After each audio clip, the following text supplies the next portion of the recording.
Good morning, everyone. We will call this the November 17th Board of Commissioners meeting to order. Will you please join me in the Pledge of Allegiance? I pledge allegiance to the flag of the United States of America and to the republic for which it stands, one nation, under God, indivisible, with liberty and justice for all. Thank you all for joining us today. I do want to start out and say a hearty congratulations to Jennifer, as this is her 28th year officially today of working for Tippecanoe County. So, thank you, Jennifer. All right, next up, we have approval of minutes. Mr. President, I'll make a motion we approve the minutes from our November 3rd meeting. Second. We have a motion and a second. All in favor say aye. Aye. Opposed? That passes. Accounts payable vouchers. Mr. President, I'd like to recommend the claims dated November 6th, 2025 through November 17th, 2025 be approved without exception. So moved. Second. Motion and a second to approve the vouchers. All in favor say aye. Aye. Opposed? That passes. A payroll. I would also like to recommend the payroll dated November 7th, 2025 be approved without exception. So moved. Second. Motion and a second to approve the payroll. All in favor say aye. Aye. Opposed? That passes. Stewart, Highway.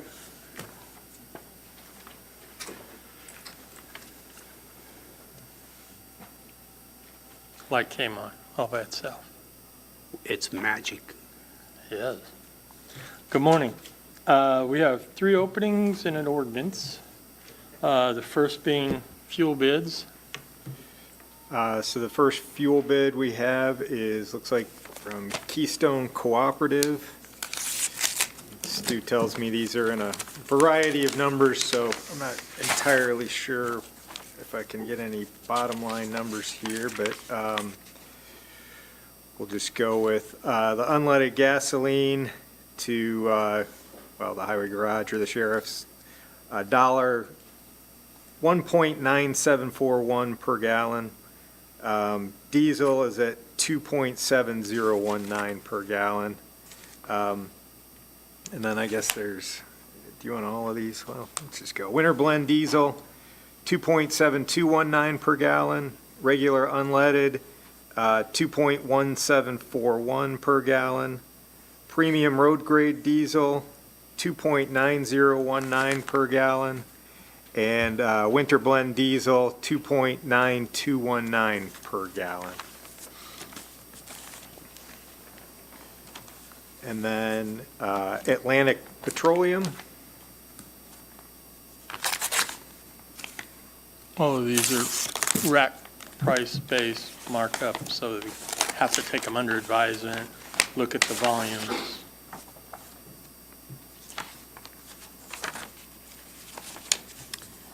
It's like regular unleaded at 1.9388 per gallon.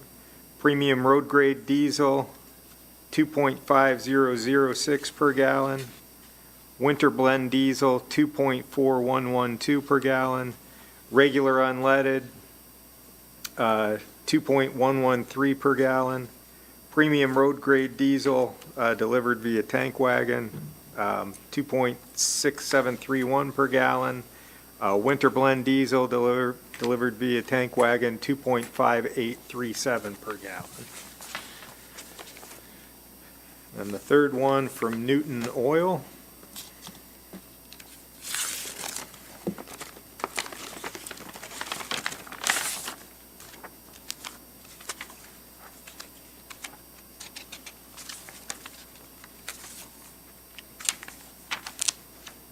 We have regular unleaded at 1.8769 per gallon.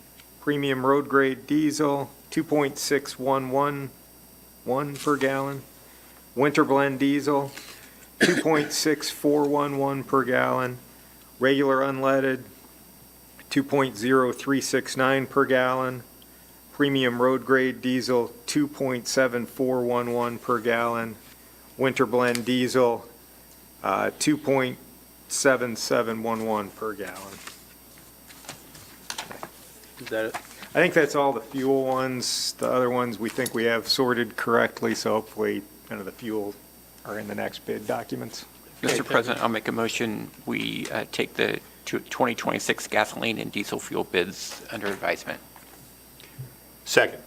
Motion and second to take these under advisement, and thank you to the three companies for submitting them. All in favor, say aye. Aye. Opposed? That passes. Paver proposals next. Yeah, and so my understanding is that the paver, the next two were both structured as requests for proposals.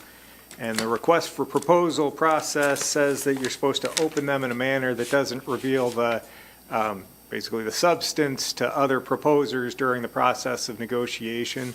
So I'm going to read off who submitted these proposals and then recommend you take them under advisement. The county will have to prepare a register of proposals so that, the public's not in the dark, but it's just, there's not a number we're really supposed to read off at the moment. Just by way of explanation. So the first one for the pavers is where's it from?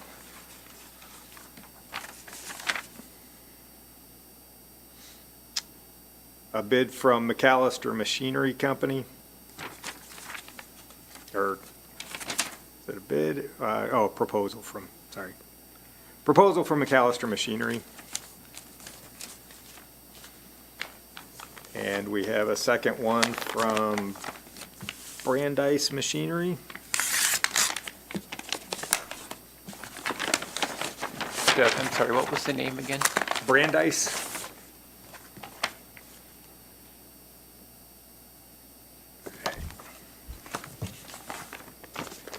So I'd recommend you take We'll those do under those, advisement. like we've done the truck bids, where we do the technical comparisons and costs, and make a recommendation. So they'll, Okay, do we have a motion to take these two under advisement? So moved. Oh, second. Motion and second to accept these two bids for advisement, proposals. Once again, thank you to the companies for submitting them. All in favor, say aye. Aye. Opposed? That passes.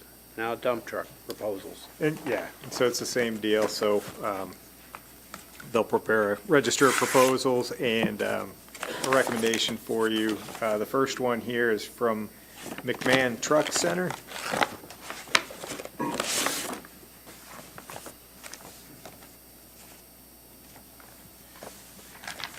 And we have a second proposal from Marcus Hayden New Truck Sales.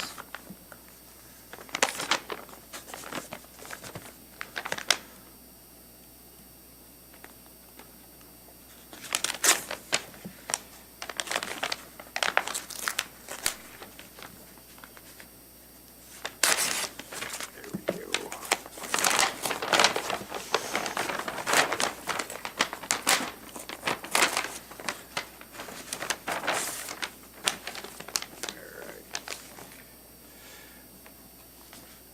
And then we have a third one from Stoops Freightliner.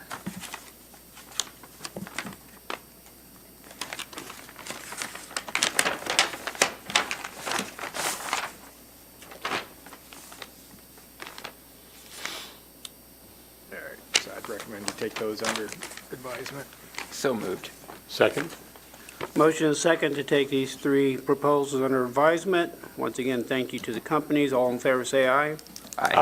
Opposed? That passes. Thank you once again. Okay, we got an ordinance. Mr. President, I'll make a motion, we hear ordinance 2025-37-CM on second and final reading. Second. Okay. You want to cliff note that again?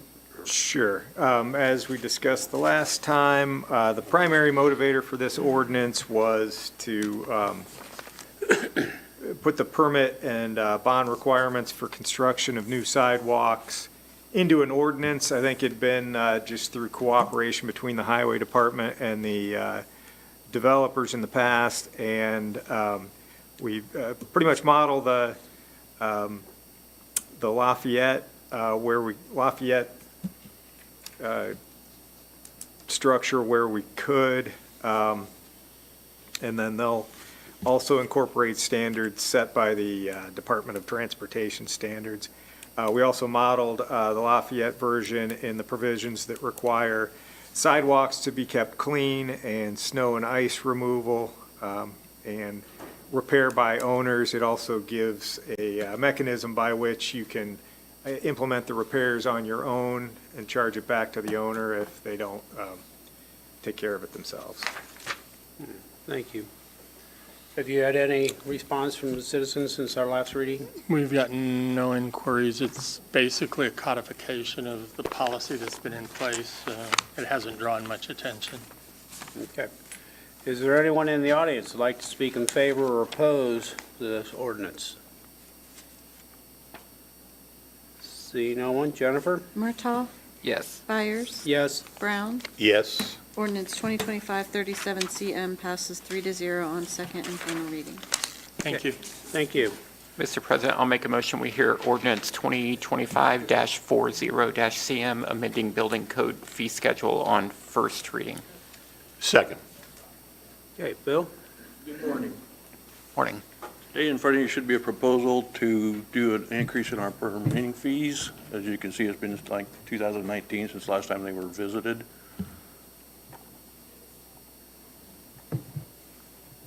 If you have any questions, I'd want to answer them. Okay. So we have a proposal to increase the fees. Whether it be building permits for dwellings. For all the Buildings, permits. basically yeah, everything. Electrical, every permit pretty much Okay. has been increased. You got anything you want to say, or you good? No, I mean, just to give you some idea what you're talking about, the fees went up. It looks like you used kind of a fixed percentage to take them up, so the $50 fees are going up to 75. The, 14 cents per square foot's going up to 20 cents a square foot. There's a couple more for 150 going up to 190. And so those are set forth in the ordinance, but that's the method that was used. Thank you, Doug. You guys have any questions? Is there anyone in the audience who'd like to speak in favor or oppose to this ordinance? I believe it has been sent to Bagel, the Builder Association, of the potential fees increases. I haven't, but I can. I can. Not seeing anyone. Jennifer? Byers, Yes. Brown, Yes. Murtaugh. Yes. Ordinance 2025-40CM passes 3-0 on first reading. And then I assume we'll hear that at our 12:15 meeting on second reading? It's up I think It's up so. to you whether you want to go a month or 2 weeks or whatever. I think it'd be good to give it a month, don't you think? I would agree. Okay, so we'll have that at our second reading on the 12/15 meeting. All right, master service agreement. Do it.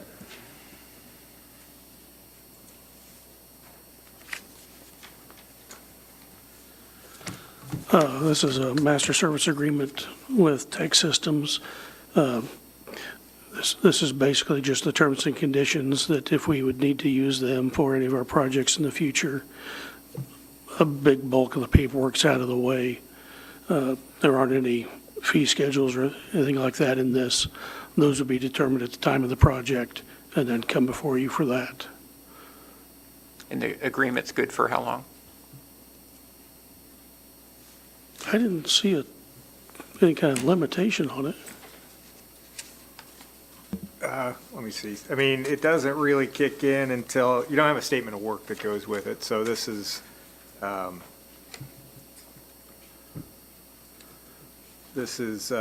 sorry.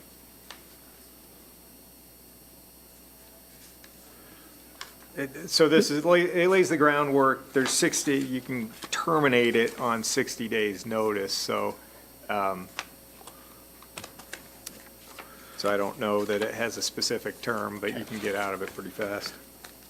So in the past, we've had companies provide services under something like this.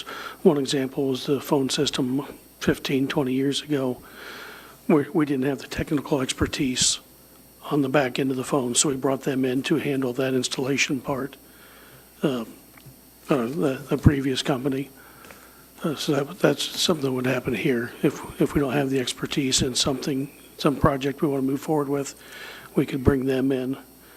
We have a similar agreement with People Driven Technologies a couple of years ago. Another vendor that we used to use had been bought out a couple of times, and their service isn't quite what it used to be. So I like having two companies I can turn to just in case. But right now, there are no projects planned for use of this company. So it's a standby agreement. It's a standby agreement. Mr. President, I would move for approval of the master service agreement between the county and Tech Systems Global Services LLC. Second. Motion and a second to approve this master service agreement as explained. All in favor, say aye. Aye. Opposed? That passes. Thank you. Thank you. Sheriff?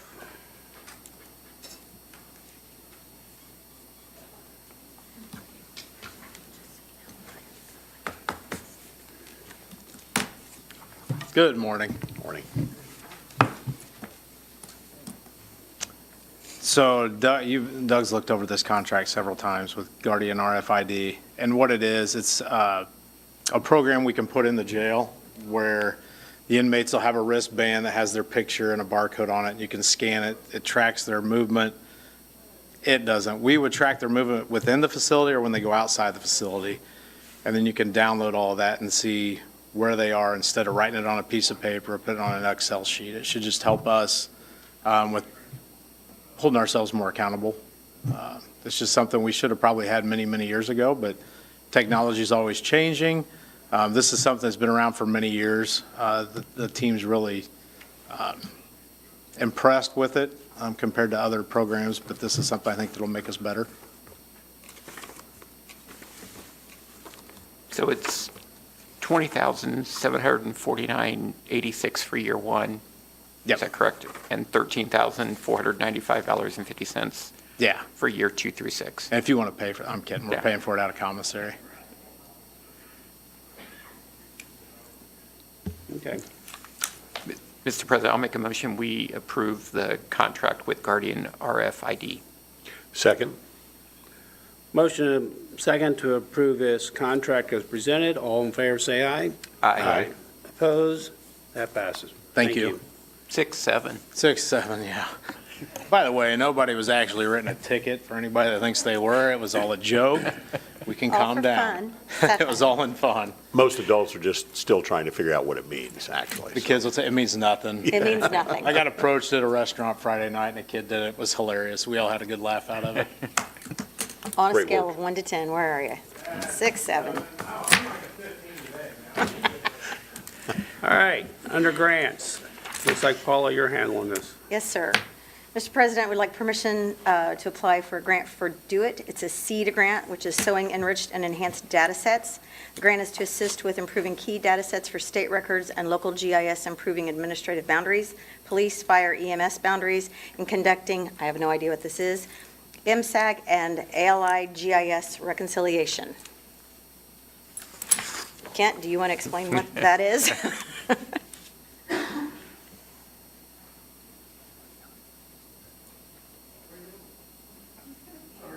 Apparently not.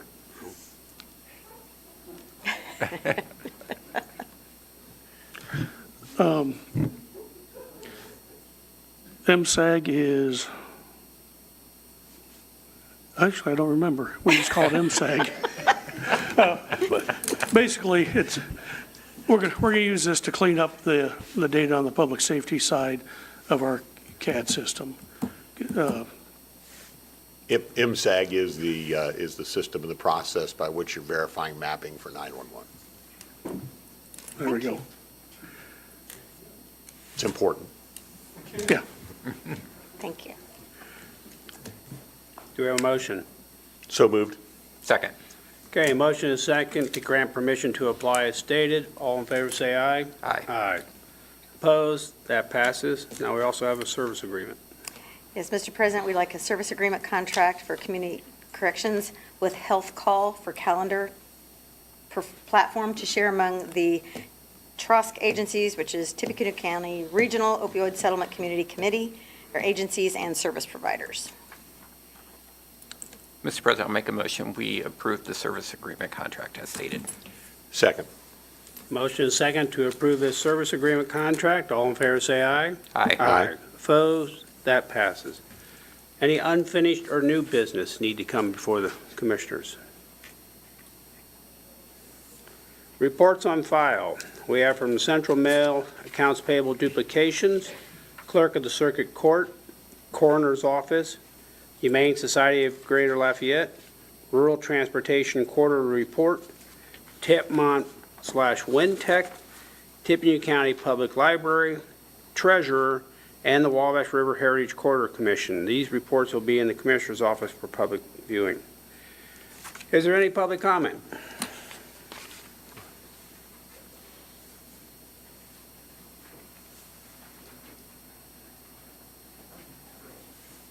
Good morning. I just wanted to share that we have 2 new members of our team this morning. First of all, we have Kelsey Morano. Kelsey's first day is today. She's joining us as our new 4-H Juntos educator, so she's going to be working with youth in the area where English is their second language. I'll let her introduce herself.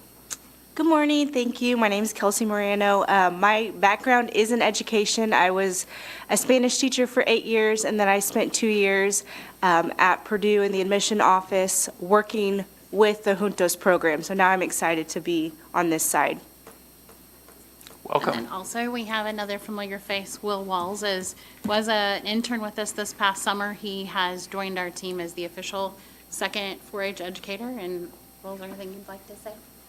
I'll pretty much be doing roughly the same things with outreach around Tippecanoe and some of the surrounding counties, just continue trying to grow the 4-H club and dive into fair a little bit more this time. Okay. Very good. Welcome to both of you.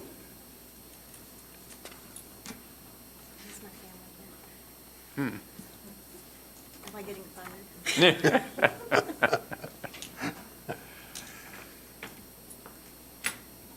Hello. Morning. Good morning. My name's Christy Mayer, and I'm an outreach representative with the Office of Attorney General Todd Rokita.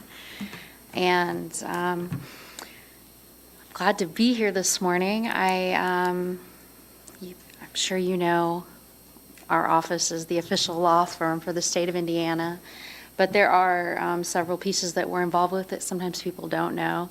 And as an outreach representative, I will be setting up at the Tippecanoe Public Library this afternoon from 3 to 5 at your main library to speak with anyone who has a question, comment, or concern for our office. Some of those main focus points are consumer protection.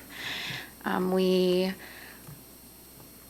through the Office of Attorney General Todd Rokita, have the Consumer Protection Division, and through that division, we help protect people from fraud and scam of all types. We also have the Address Confidentiality Program that you may or may not be aware of, and it helps people who've been victims obtain a confidential home address to help protect them from future victimization.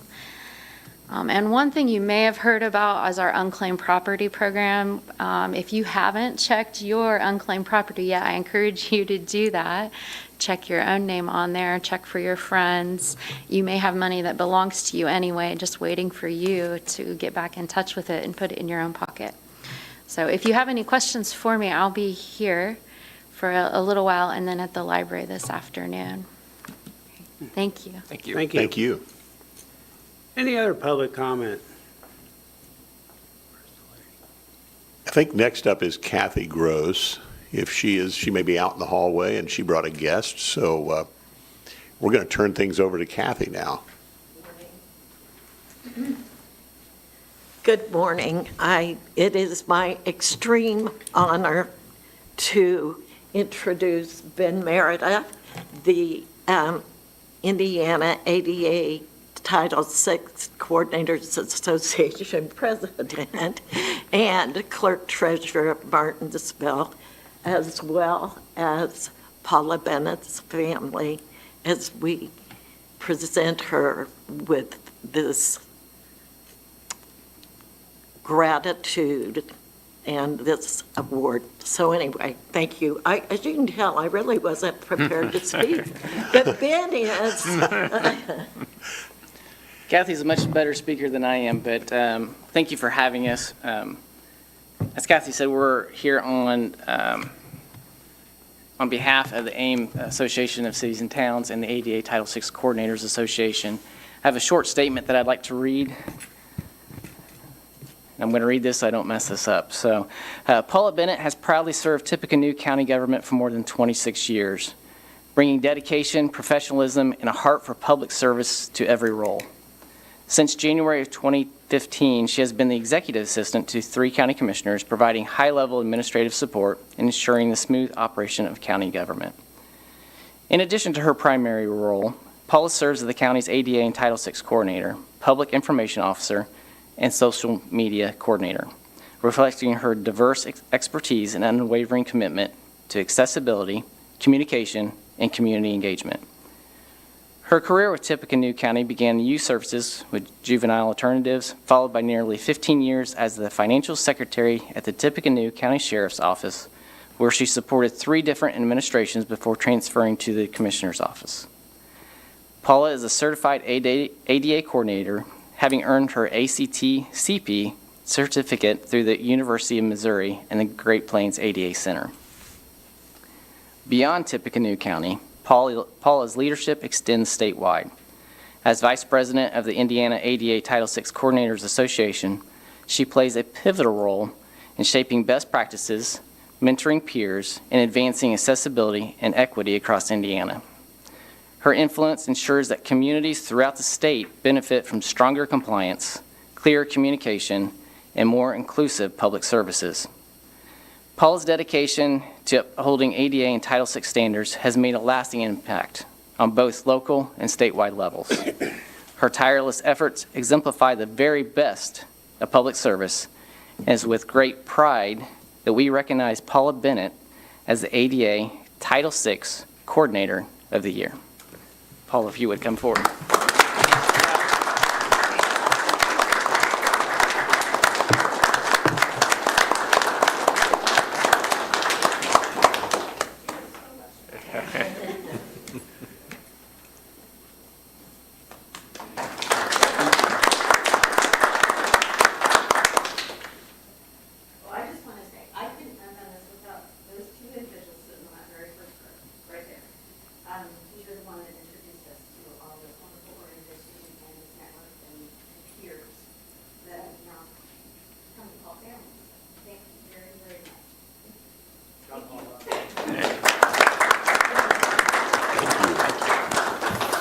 And Kathy, you didn't hear this part, and Mr. Banger, please put your pen down for a minute, but when she saw all of her family walking in, she looked at Tom and I and said, "Am I getting fired today?"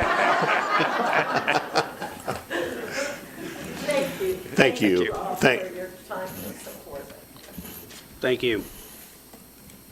Is there any other public comment? If not, Congratulations. All right. Motion to adjourn. meeting adjourned.